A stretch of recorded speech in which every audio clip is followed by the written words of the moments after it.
Hello, my name is Elizabeth Meaders, and I am a retired teacher who, like you, I love African American history.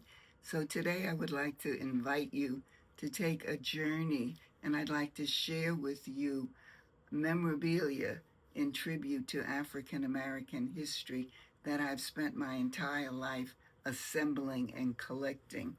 I'm a 93-year-old former school teacher, and I have spent more than 70 years on a dedicated pursuit of the glorious history of people that look like me, African Americans.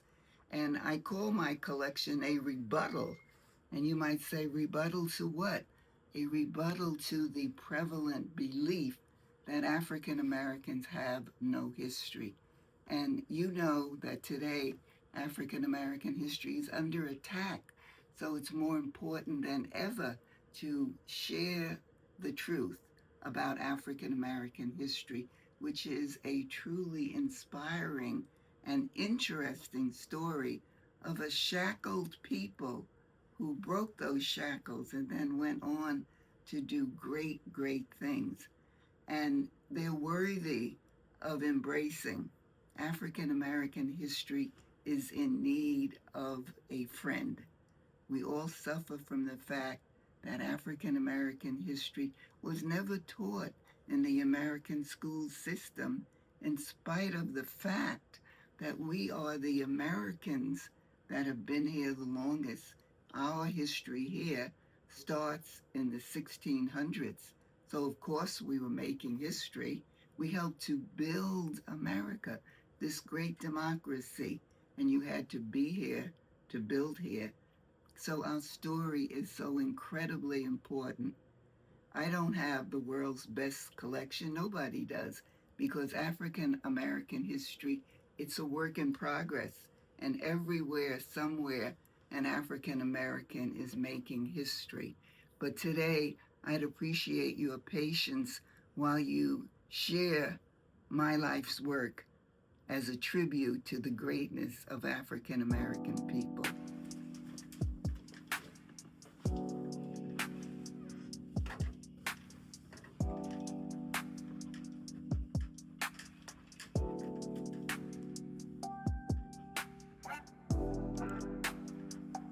Now, what is so important is I am documenting African American military history. So anything that I show, it has been corroborated that it consists of the achievements of an African American military person. Over here, I have cases that have artifacts related to African American Civil War veterans. And everything here is incredibly rare, but absolutely documents contributions made by African Americans in the Civil War. And throughout this garage, different wars are being represented. This is particularly unique. This is the Vietnam War.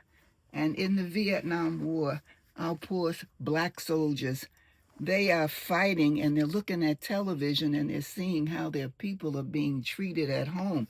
So they go to the Vietnamese women who make money by doing embroidery for them. And one of them gave them this hat. I don't want to die in no white man's war. And the whole hat has symbols and messages on it that make it clear that these veterans know that there's something out of sync with their participation in a war while their people are being brutalized on the home front. I don't want to die in no white man's war. As I said, in order for these things to fit in my collection, they must be authenticated as being the property of participants who were African Americans in the various wars. So we have up here a Buffalo Soldier dress parade hat, and we have other hats that represent different wars.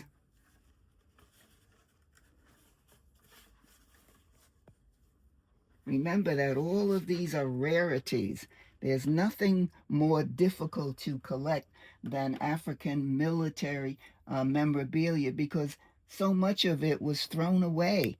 African Americans came back from wars destitute in many cases. So they wore the uniforms, they used everything that was relevant to their experience.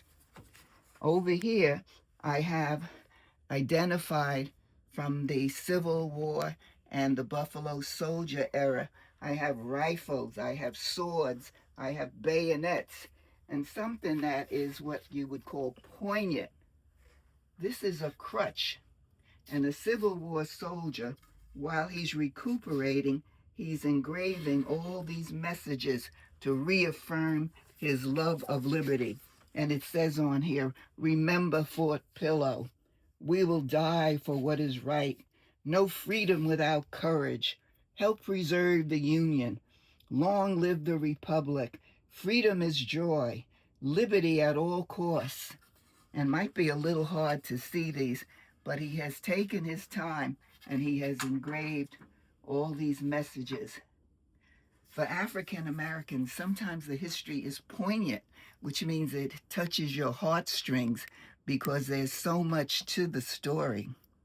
Here we have some wonderful plaques related to African American, their horses, their belts, and sometimes it's a pass that says that this one here says that this is a bearer and he is respected by the Anglo-American Anti-Slavery Association.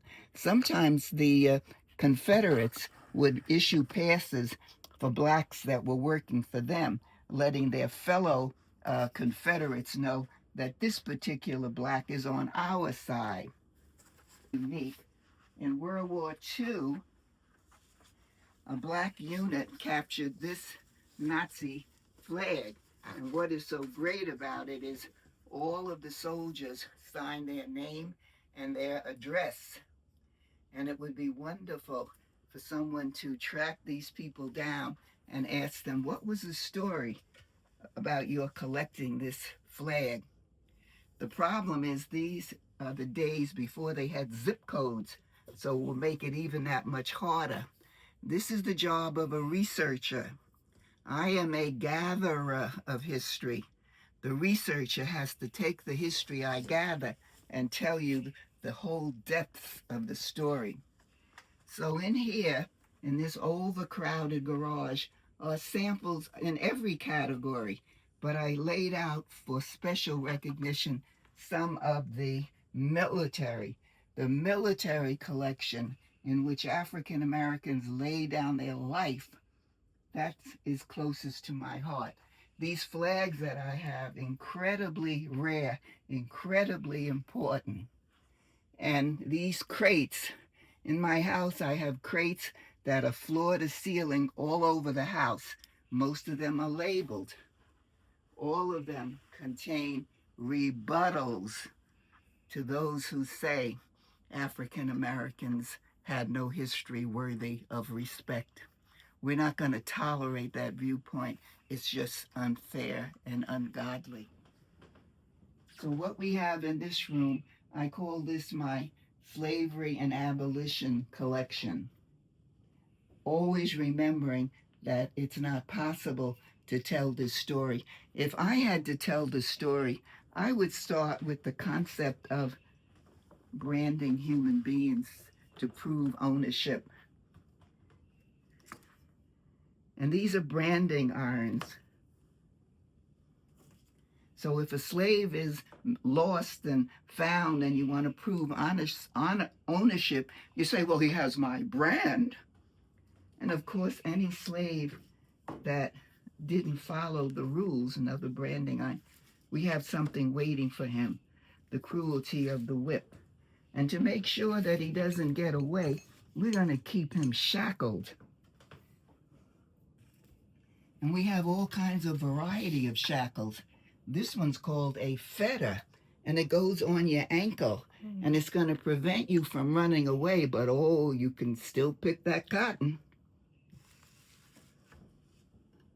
And I have a tribute, of course, to some of our leading abolitionists. history of slavery relies very heavily on documents. So I have crates of important documents that deal with slavery. And one of my collections that I think is so necessary is I have a collection of runaway slave ads in which they describe the slaves, and every ad is different. And oh, what a shock they present. Sometimes they say he had blonde hair and blue eyes. Now, what kind of slave was that? Is there any chance he could have been the owner's child? Sometimes they say he had no reason to run away. That's the one that really tricks my heart. He had no reason to run away. And if you will return him to me, you will get a reward. Some people call African Americans the enslaved people, but I call them the stolen people. Nobody brought a ticket to come here. They were kidnapped. So this is a record of slavery, not the whole record. It can't even be documented. There's so many secrets, most of them sad and evil. But here is, again, samples of slavery and abolition. And I have the greatest love for the abolitionists because they were the soul of America. They put their life on the line on a moral issue. And they were threatened, they were tarred and feathered, and they stuck with their belief that man is not supposed to enslave his fellow man. So I have a collection on the abolitionists and a documentation of this evil institution called slavery. Slavery, America's great disgrace. When I talk and think about slavery, I say, when America was born, the diapers were dirty, and the diapers were slavery. Remembering we're seeing at all times samples from the rebuttal and from the tribute to African American history. So every item that you see has a story in it. Ideally, if this collection were in a museum, the background story for each item can be properly displayed. A single collector can only use the space and the resources that they have. Over here, I have this beautiful monument to Sammy Davis, and it says, "You are the world's greatest entertainer," which is what he was.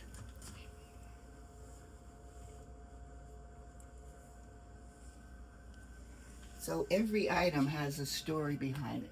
This is Ida B. Wells, Harriet Tubman, Ida B. Wells, Fannie Lou Hamer, the trio of incredible, heroic, the most heroic women in America.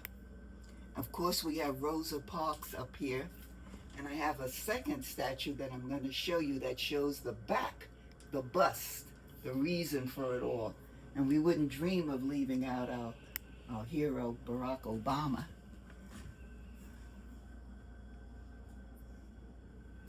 Ah, yes, here's my secret over in the corner. This is Hank Aaron.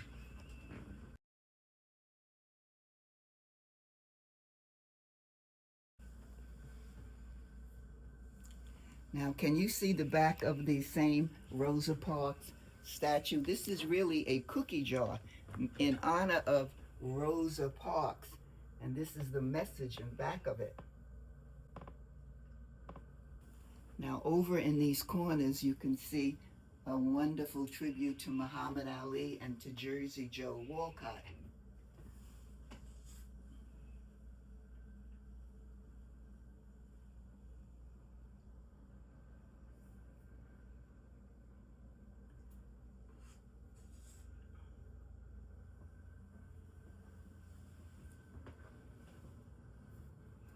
I also have in my collection a magnificent collection on African American religion. This is a part of the tribute to Father Divine. When you have a religious leader who has a following of more than 1 million people, He's worthy of investigation and documentation. You're right of Father Divine and religion. I have just samples of wonderful trophies that our African American athletes earned. And some of them, they just make you smile with pride. Over here, this is a NACP Image Award given to Sugar Ray Robinson, and it's called the Jackie Robinson Image Award. And this same Sugar Ray Robinson, the computer took all of the statistics of every boxer and said, who is the greatest?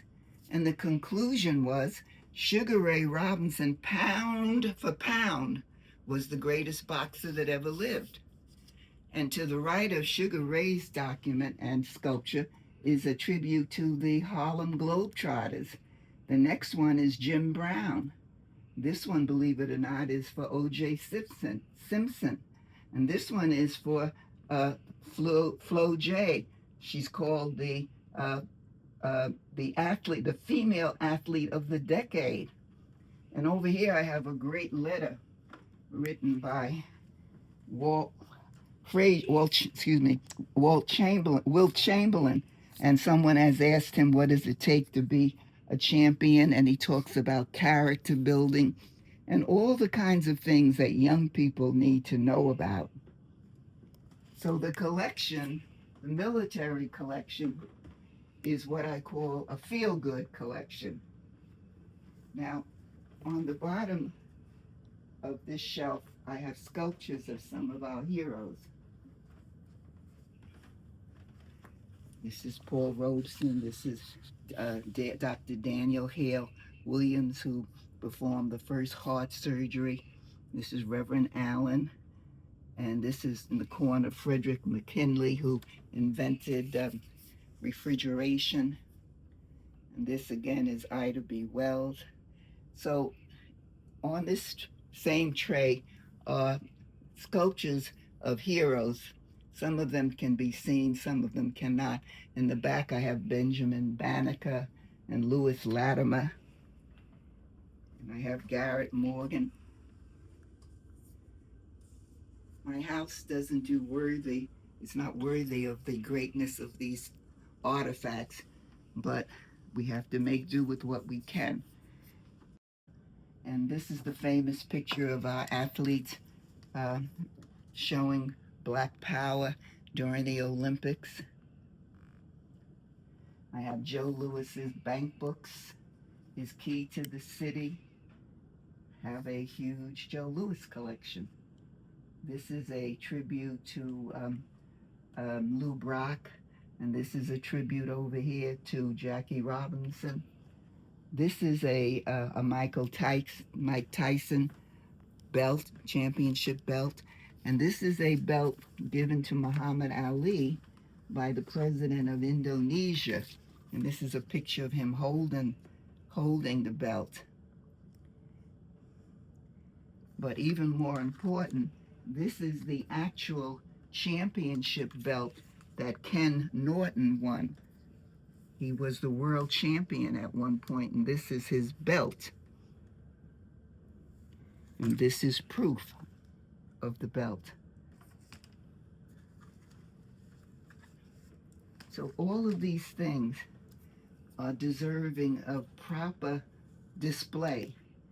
I am showing samples and the potential for how magnificent they would be if they were properly displayed, but at least we know they exist and they can be taken to the next level.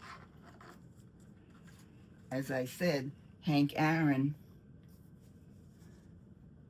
this is when he hits 7:15.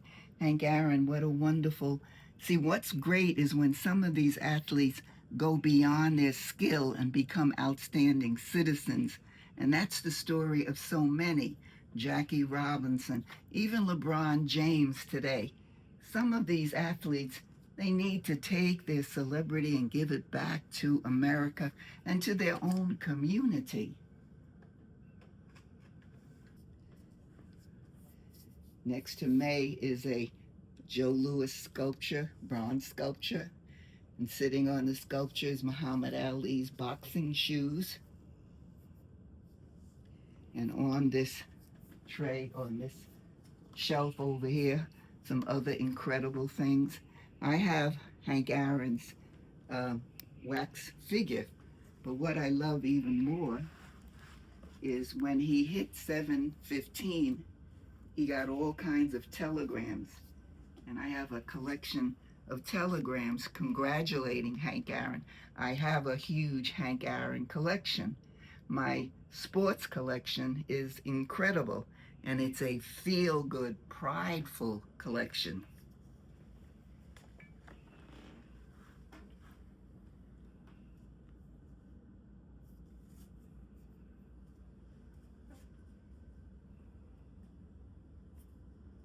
Because in every sport, African Americans were locked out. It's really in the 50s that the doors begin to open, and when they open, the black athletes come through like a shooting star, and they change the whole tempo, the whole nature of every single one of these sports that they had been locked out of by racism and by people who disrespect and dismissed our beings as a people. And that is why we are in need of a rebuttal. This is Robert Smalls in Civil War. This gentleman stole a Confederate warship and delivered it to the Union and shot America. The warship was loaded with ammunition and all kinds of valuable things. And he later became an important congressman. Robert Smalls, slave steals Confederate gunboat. And over here we have Bill Pickett, a folk hero who was like the most popular cowboy who ever lived.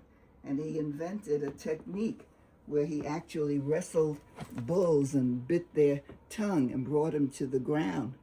And audiences went crazy to see Bill Pickett. Bill Pickett. And what's so wonderful here is this is the U.S. Post Office, the actual plate that they used to make Bill Pickett stamps, U.S. stamps. Bill Pickett. And here's a picture of him, Bill Pickett. Marcus Garvey had a following that was international, in the millions. I have a collection on African American education. And over here, whenever you collect, you must go back as far as you can. This collection is chronological, going back as far as you can. Contextual, everything is in context. Every item is related to every other item. Comprehensive, the whole topic is covered.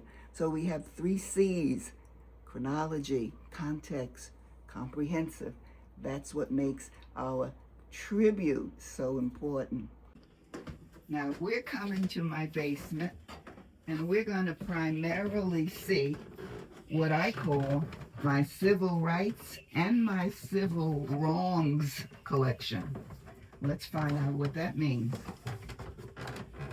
One of the things that it means is when you document history, you must have what is called primary relics. What does that mean? It means the item must be directly connected to the event, not man-made. There are so many museums where they make pictures and blow them up, and they create their own statues. That is a memorial. It is not a museum, and it is not primary. Primary determines the integrity of your collection and of your museum. That is why we need a rebuttal. Please look at these primary photos from the civil rights movement. And I have a huge collection of primary photos. I'm going to show you some samples of my civil wrongs collection. This happens to be a quilt made by Ku Klux Klan women, and it includes the symbols that are dear to their heart.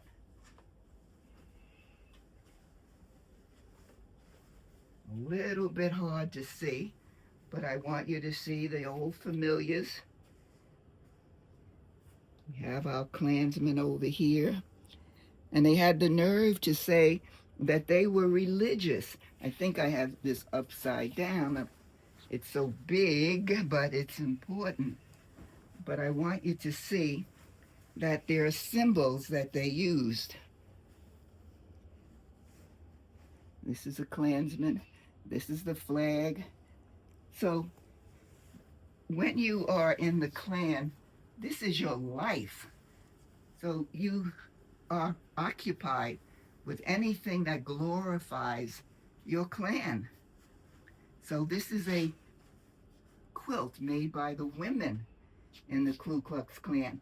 So as I said, we're documenting civil rights and civil wrongs. The scope. This, when you belong to a hate group, it's your whole life. So you spend all your time there's a lot of money behind you, so you're making all kinds of propaganda to keep your organization alive. So this is civil wrongs. Now over here, would you believe that I have the Klan outfit of the Grand Dragon of Louisiana?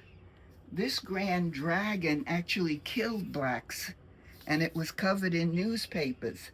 When he died, his wife wrote a book about him, and in the book she sold some of his material, and I was able to buy his Klan outfit.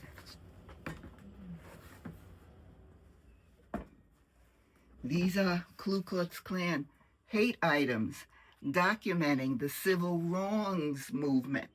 Over here, what do these Klans people want? They want pillowcases, they want hats, they want sashes. Now, would you believe they even want toys for their children? Here's their Ku Klux Klan water pistol. Here's the seal when they send out their communications. They buy for themselves badges and belts.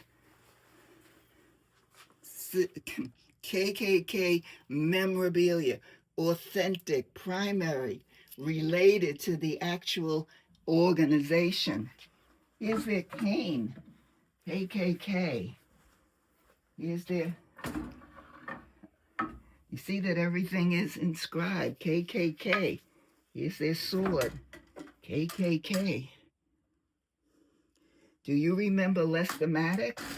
This hateful man owned a restaurant in Atlanta, Georgia, and he said, no blacks can come in here, and if they do, I'm beating them with this baseball bat, and I'm going to sign it for anybody who wants a memorial. Here's a small version. Lester Maddox. Oh, we got it upside down. Now, it's so important that racists do not by mistake use the wrong water. So on the job, here's the water for the blacks. And here's what we do with it. We put our bottle inside of this wooden case. This again, drinking your own water. Now here's something else you have to know. If you buy these clams, I want you to know that they were packed in their own nectar by white labor. Don't think blacks had anything to do with this. It's not contaminated. And if you want your hair done, you better make sure that you go to the colored barber shop.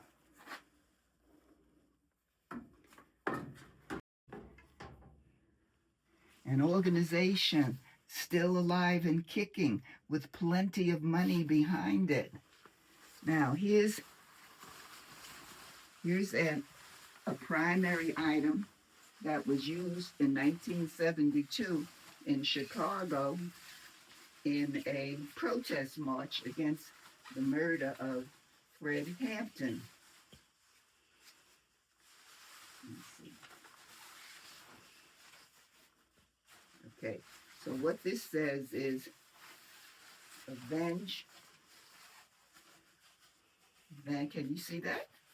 Avenge Fred Hampton. And so this is primary. It was in a parade protesting the murder of Fred Hampton.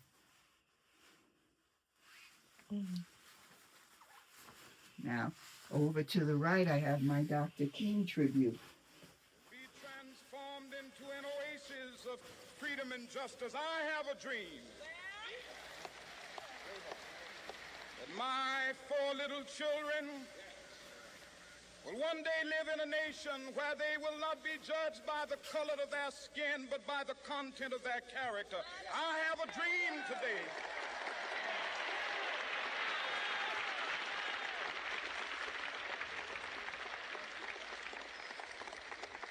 I have a dream. All rare, authentic, primary documents.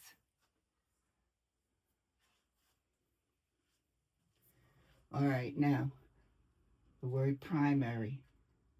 There are a lot of civil rights museums, and to my horror and regret, they do not have enough primary items that actually came out naturally of the civil rights movement. Now, here's an example of something. In the Montgomery bus boycott, the whites began to get very angry at the success of it. So they began giving out these kinds of flyers telling the blacks what's going to happen to them if they don't remember who they are and where they are. And you could see the ignorance of the language. We've been doing okay in Montgomery before outside preachers were born. Ask Reverend King's papa and mama if they like his doing. Ask him if they're going to help in Atlanta. Better quit him before it's too late. So all of these are the kinds of things that you give out to keep your movement going. And of course, we remind African Americans every day the limits of what they better do and what they better not do.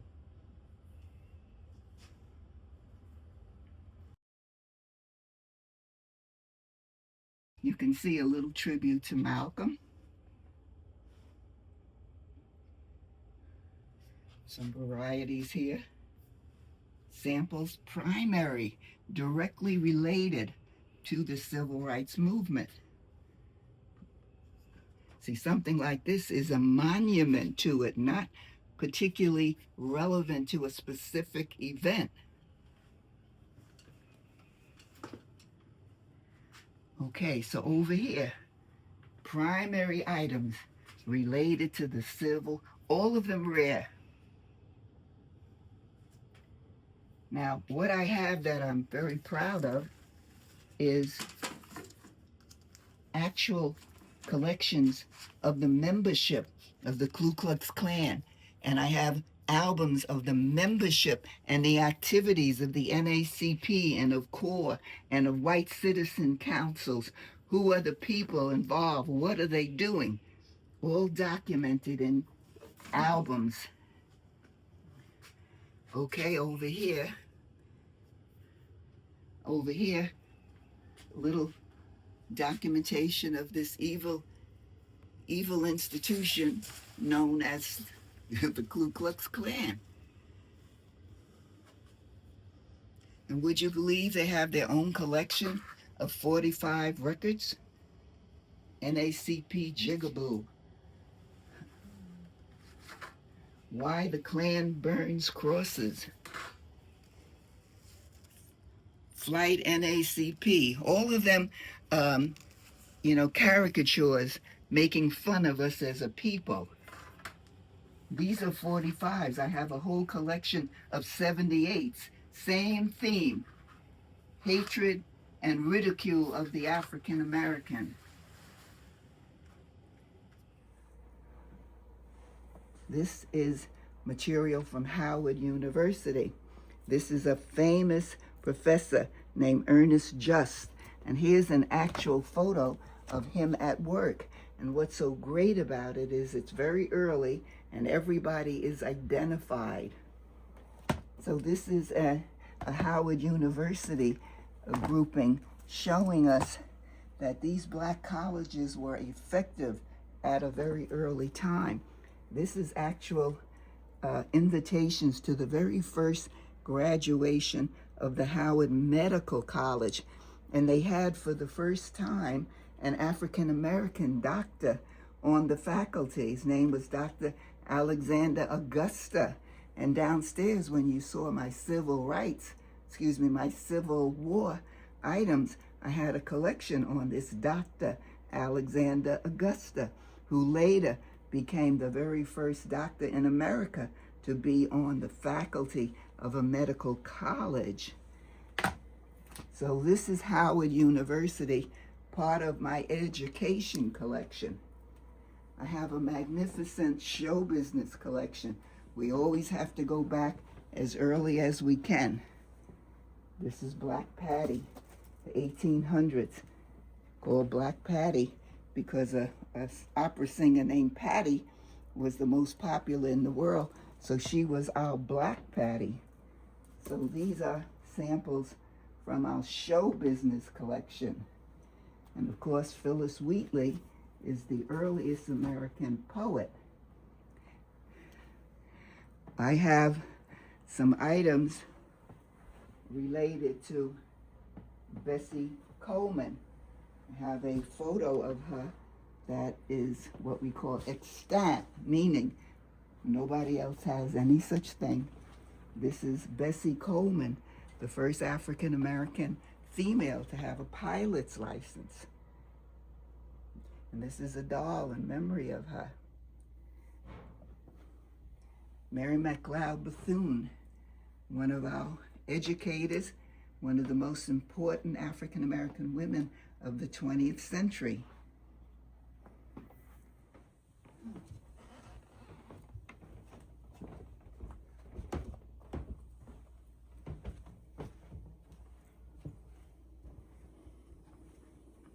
This is Mary McLeod Bethune again, one of the most important African-American women, as I just mentioned. This is York, the explorer, that it made possible the Louisiana Purchase. Without his input, Lewis and Clark never would have survived, never would have documented Thomas Jefferson's Louisiana Purchase. Jackie Robinson is my ultimate hero and the reason that I started collecting at all. I loved him, so I started out looking for Jackie. And in the course of looking for Jackie 70 years ago, I became interested in the whole picture. And I said, oh my God, I've been lied to all my life. We have a history that's mind-blowing. I set out to create that history, to rebuttal what I've been taught. And I have been taught that I'm part of a group that has no history worth respecting, worth caring about. And once that hit me over the head like a hammer, this became my life obsession. This is Mr. Muhammad Ali, the most recognized man in the world, a folk hero, a man worthy of our respect. Marcus Garvey, a man who commanded 1 million followers and deserved them.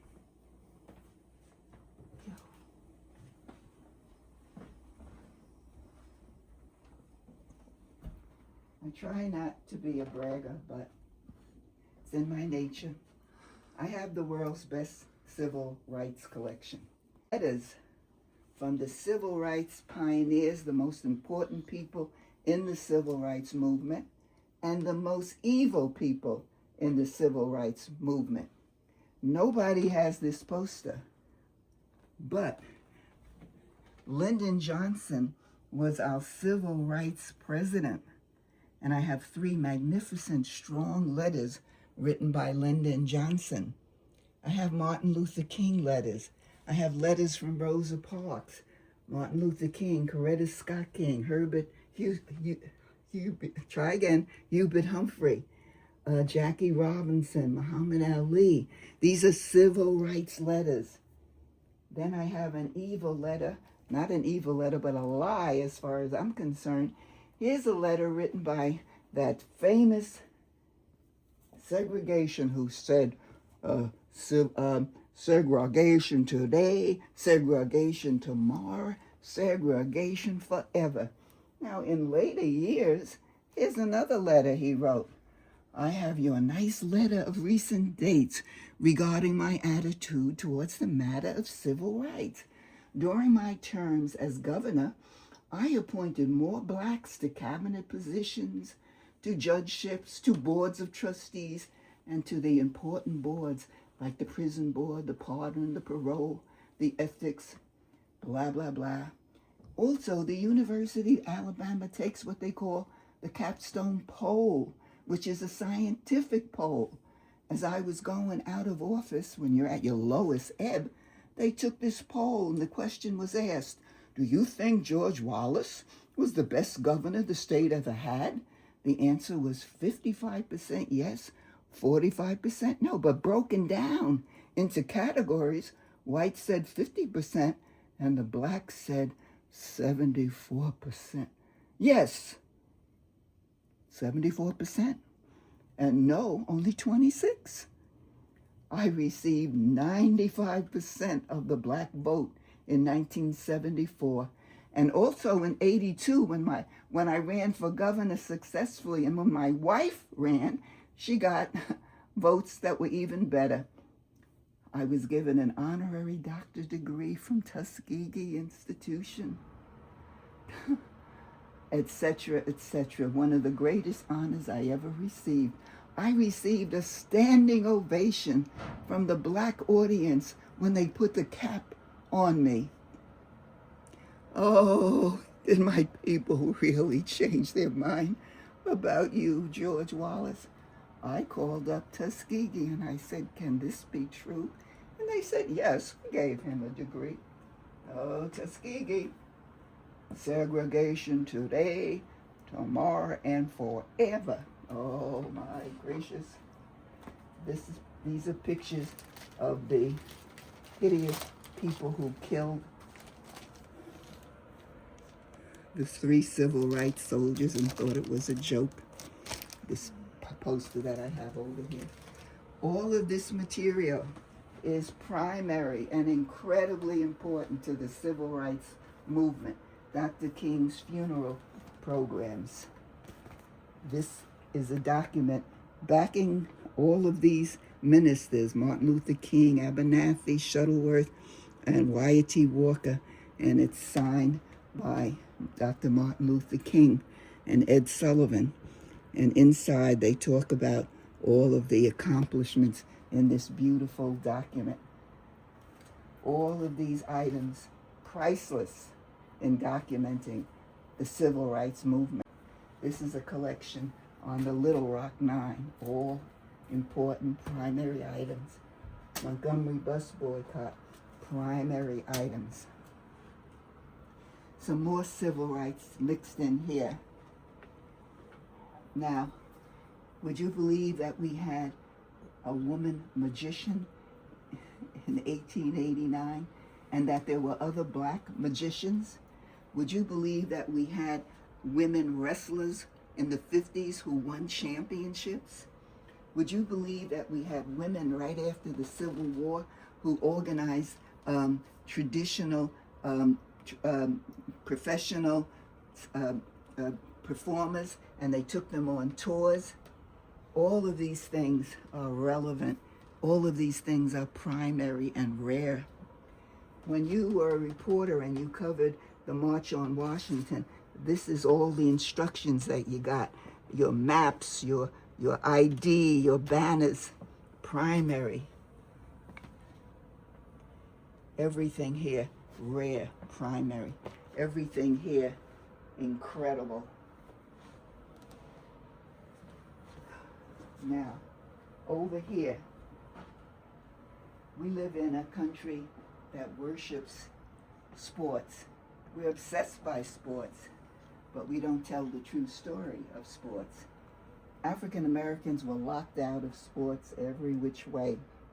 But you don't know, and nobody else knows, that American sports started right here on Staten Island where I live.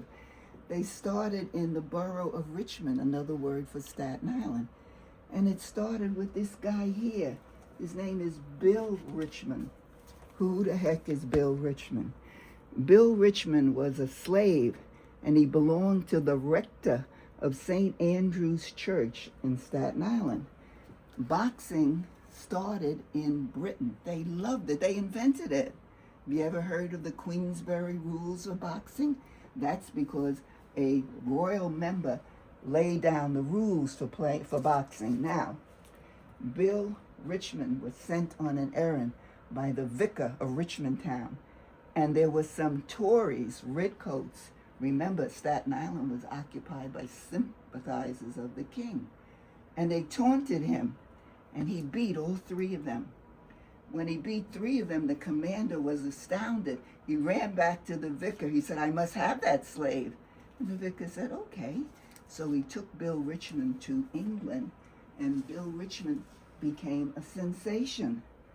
At one point in the Revolutionary War, the major came back with Bill Richmond, and a dealer that I buy from him called me up and he said, "Elizabeth, that boxer that you told me about, can you believe that he hung Nathan Hale?" I said, "You're kidding me." He said, "No, I have newspapers. Do you want to buy them?" And I said, "Of course I do." So here's Bill Richmond about to aid in the killing of Nathan Hale. Now, as if this story couldn't get weirder, the people who belong to that church in Richmond Town called St. Andrew, they're Episcopalians, and some of them know this history. So they called me up and they said, "Elizabeth, there's a guy in England who spent 10 years in all the libraries documenting the story of Bill Richmond, and he's coming to Staten Island. He'd like to meet you." And I said, "Great." So I met him, and he wrote a book called Bill Richmond Unchained. Now, what was Bill Richmond doing in England? He established a boxing academy where Piccadilly Square is today. Who was his pupil? The King of England, King George IV. And when King George IV had his coronation, he invited Bill Richmond to be one of his ushers. Now, story can't get any more complicated. One of these people from the Episcopalian church called me up and they said, "Elizabeth, the New York Times has a full-page story about Bill Richmond because they're doing an archaeological dig and they're looking for his body. Do you want the paper?" Zip! Here's the story of the digging for the remains of Bill Richmond. They never found them, but he is still honored every year in England. They have a ceremony for Bill Richmond. In the 1700s, he was a champion. He's the beginning of American sports, and nobody knows anything about him or cares. In the late 1800s, the most important sport in the world was bicycle racing, especially in England. In our country, we had this guy named Major Taylor, who was our champion. But the people in England said, "How can we tell who the fastest man in the world is if we don't race against you? Come to England." And he said, "Oh, you honor me, but I can't come." They said, "What do you mean? The money we're offering, you can't come?" He said, "No, I can't come." They said, "Why?" He said, "Because you race on Sunday, and that's my religious holiday." They went back to England, and they said, "Well, we got to have him." So they changed the date of the races to Saturday. Major Taylor went to Europe. Thousands reached out for him and met him at the airport. And in the year 1902, the richest athlete in the entire world was a black man named Major Taylor in 1902, a bicycle racer from America. There's a magazine that paid me to rent this picture because when you're a star, advertisers want you. And so he was a person advertising part of a bicycle part called the gear. Major Taylor, an African American, in the year 1902, the richest athlete in the world who nobody knows anything about. A lot of black people who call themselves racemen. This is a doctor, and he signs his work that what he does is yours for the race. This is an African American soldier from the Civil War who won the Medal of Honor, and he says, everything I did for my race. Okay, I love this. This is a sterling silver trivet, and it's in honor of the Emancipation Proclamation. This is another medal in honor of the end of the Civil War. And I love when I still have what the original cases were, because it helps to age and to establish the fact that these are not new items. This is one of these incredible things. I told you about Father Divine. This is a tribute to Daddy Grace. Daddy Grace and Father Divine were religious cult leaders who were competitors. And this is a bulb with Daddy Grace in the middle. And when you light it up, you will have Daddy Grace in your life. This is another World War I medal.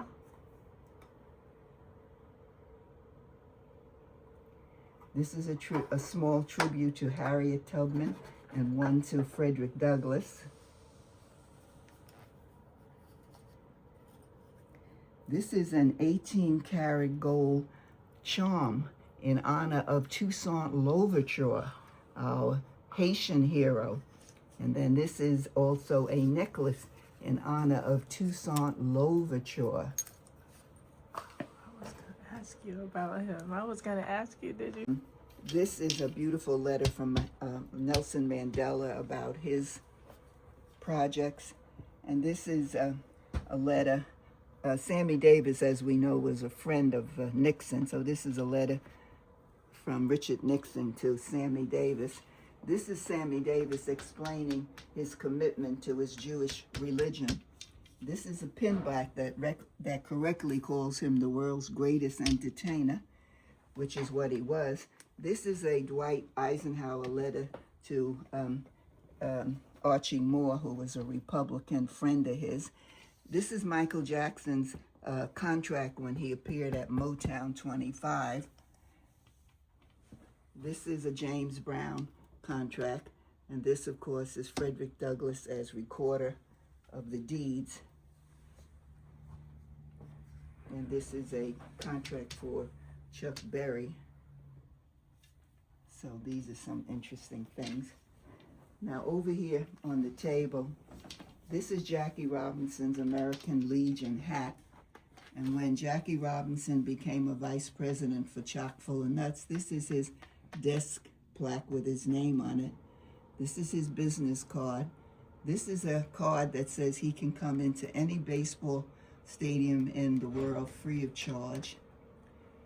This is his number. This is a badge for an honorary colored Republican in the year 1800. This is a tribute to Jack Johnson. These are some prominent Negro League players who were all inducted into the Baseball Hall of Fame very reluctantly. This is a tribute to Medgar Evers. I love this. Pray for Obama. This is, of course, a nice necklace in tribute to Dr. King.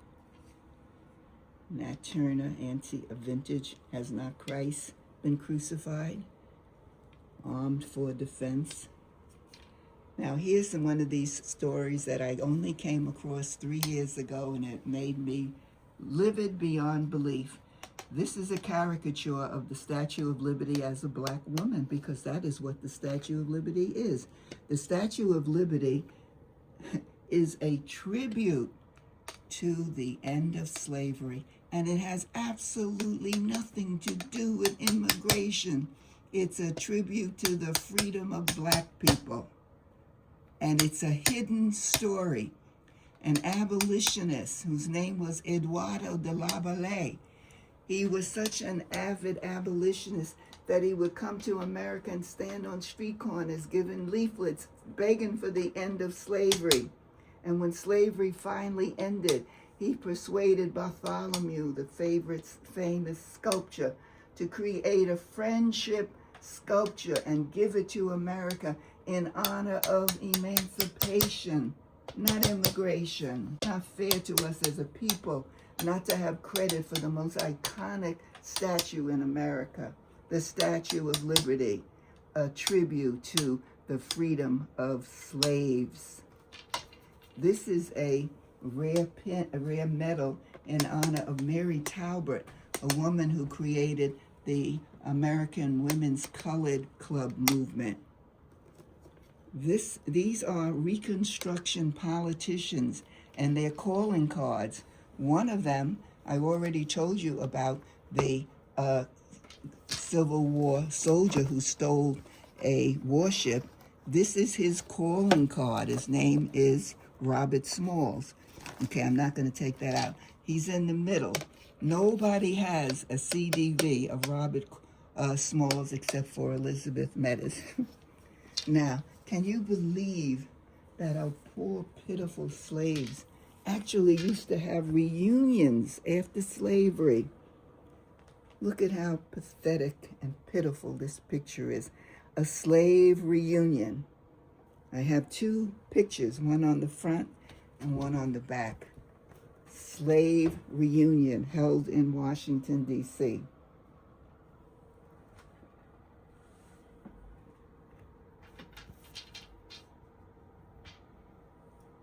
This is a beautiful picture of the Harlem Hellfighters marching in victory after World War I, marching down Fifth Avenue. Ah, the pride.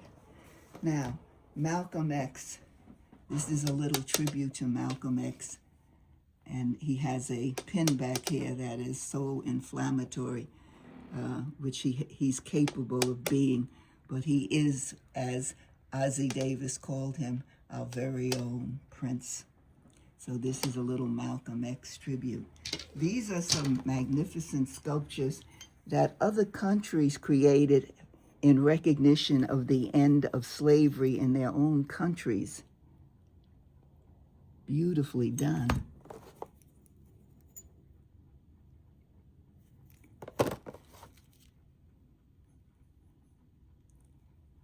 This is part of a tribute to Roland Hayes. I have his medal where he won first place in a singing contest, one of our early musical stars.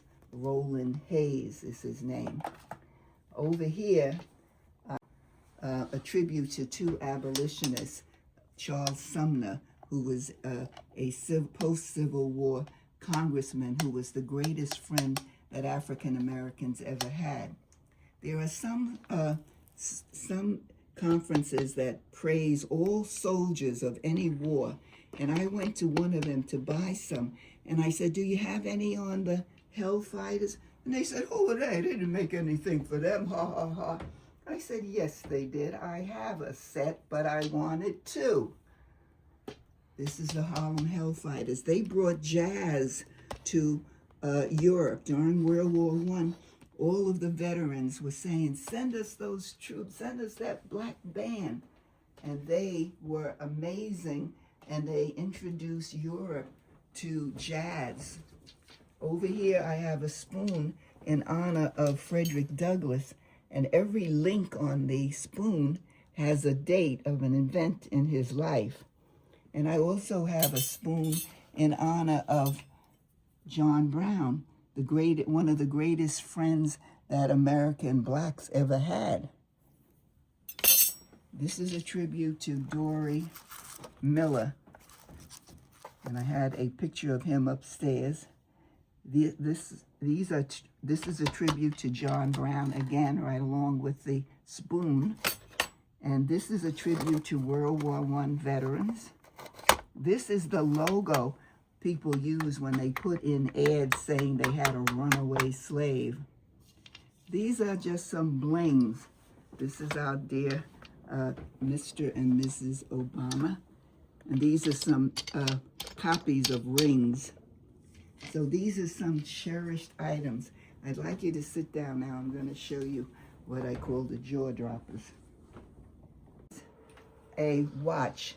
And in the Civil War, when you consider the poverty of these soldiers, as soon as they had money and self-esteem, they would get a pocket watch engraved to their own name. And this is a veteran of the Civil War. This is the beautiful case that his watch is in. This is a tribute to Joe Louis. These are sterling silver cufflinks. And this is something that was popular. It was called a Joe Louis Lucky coin. So these are a little bit hard to see. And then this is, that's okay. This is Roy Wilkins cufflinks. Now, oh, I showed you that. Okay. And over here, this is part of Colonel Charles Young, one of our great heroes of World War I and a Buffalo Soldier. This was on his desk. This is something that's so wonderful. This is a tribute to a woman who was in the Revolutionary War, and her name was Deborah Garnett. And she was the first, we think, African-American woman to volunteer. She called herself a man, and she participated in the Revolutionary War as maybe the very first black woman to be in a military engagement. Now, what I have here, I think this last section are tear provokers for me. This is an 18-karat gold watch, and it opens in 3 sections, which is too complicated for me to do today.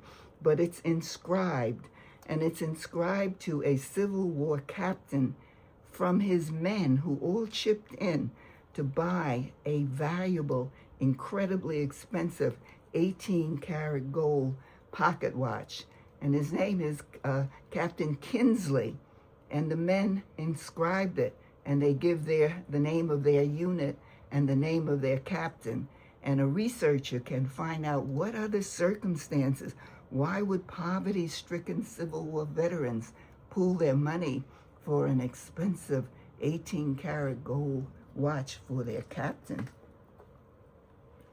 There's one item that Civil War collectors go after, and it's something called the Benjamin Butler Medal. What is the Butler Medal? During the Civil War, Abraham Lincoln said to all his generals, you have to lead these black troops into the battles. And they said, oh no, we are not leading no darkies nowhere. And he said, that is an order. And one of these generals who felt the same way was named Benjamin Butler.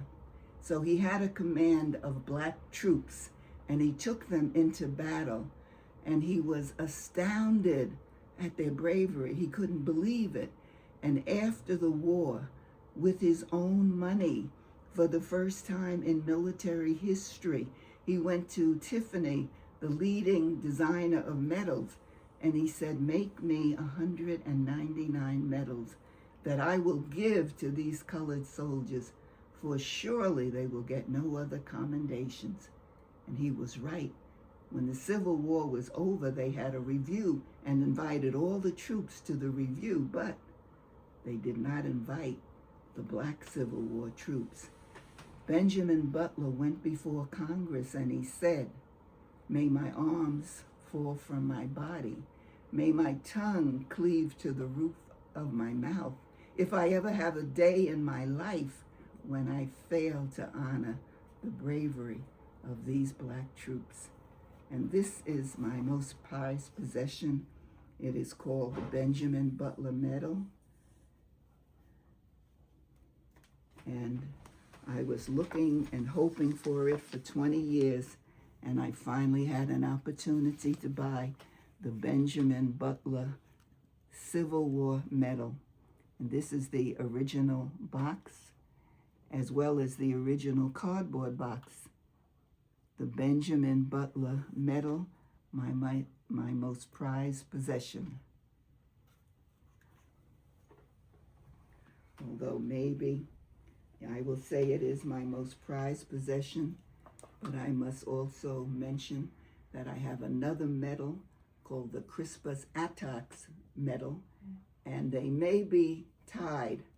The Crispus Attucks Medal says, "This is a medal in honor of Crispus Attucks, a Negro, the first to die in the creation of America." That is so profound. I didn't bring it down, to my great regret. The top of that medal has a Liberty Bell, and it pays tribute to the 54th U.S. Mass Colored Troops from Massachusetts. And it is a medal beyond belief, the Crispus Attucks Medal. Now, would you believe that this is a gold-plated bracelet of the Middle Passage of black slaves? The Middle Passage in a gold-plated bracelet.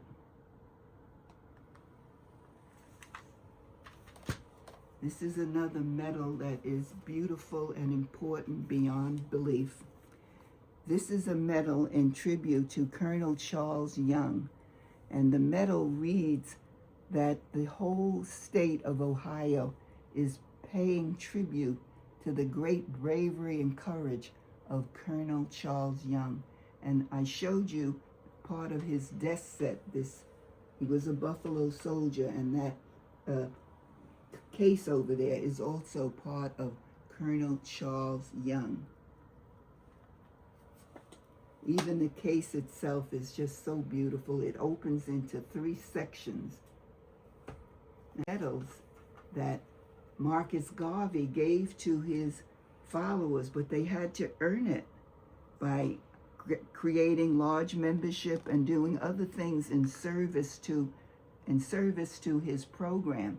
And one of them, the medal reads that you are a hero of the race, issued by by Marcus Garvey, the provincial president of his own country. This, sad to say, is a booklet from apartheid in which the bearer had to show that he had a right to mobility, the right to be moving around, and he had to wear this around his neck and keep another document in it. But this particular document, which I'm going to open, is his passbook.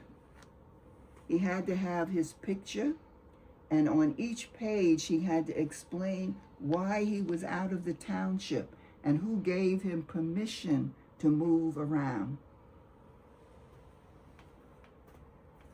This is a medal in honor of Oscar Dunn. And believe it or not, at one time we had a black governor in Louisiana. And I have a beautiful picture of Congressman Oscar Dunn. And thank you, because that's him over here. And this is part of the rest of the Reconstruction Congress, the big picture in back of him. And while you're over there, Nataka, this is an oil painting of a black rabbi, in keeping with the fact that I have documented African American religion in all of its forms. And over here, I have a great oil painting of Elijah Muhammad. So that in my religion collection, we have, covered every facet of participation. And of course, I showed you Daddy Grace. He's a Pentecostal minister with a cult following. There was a time when I asked one of my favorite dealers if he had anything on emancipation. He never failed me. He said, "Of course I do." What did he have? He had this incredible watch. Instead of numbers, it spells out the word emancipation. And in the middle is a picture of Mother Liberty freeing a slave, giving a slave emancipation. Now, the final item that I want to share with you is Sammy Davis's Spingarn Award, the highest award that we African Americans give to our fellow humanitarians. This is Sammy Davis's Spingarn Award. I think his name is on the back. And this is one of my most prized possessions. Sammy Davis was the world's greatest entertainer, but he was deeply involved in the civil rights movement. This is a presentation of some specimens and samples from the Rebuttal. The bottom line is African Americans are miracle makers. Any African American walking and holding their head up and putting their chest out is a hero, because the mountains in our path, they have never gone away. Who built America? Well, you had to be here to build here.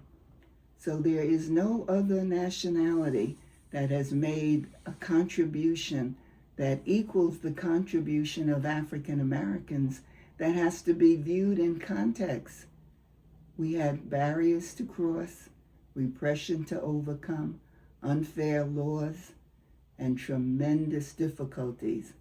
A famous black hero whose name was Hannibal said, "I see no mountain." When he was told that there was something barring his path, he said, "I see no mountain." That's the history of African Americans. We've had mountains in our path. We went over them, through them, around them, and we have a story of unbelievable triumphs. And we are a proud people who are of patriotic inclination. We love America, and we want America to love us back. Thank you for this journey.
We are rising out of the darkness of slavery into the light of freedom.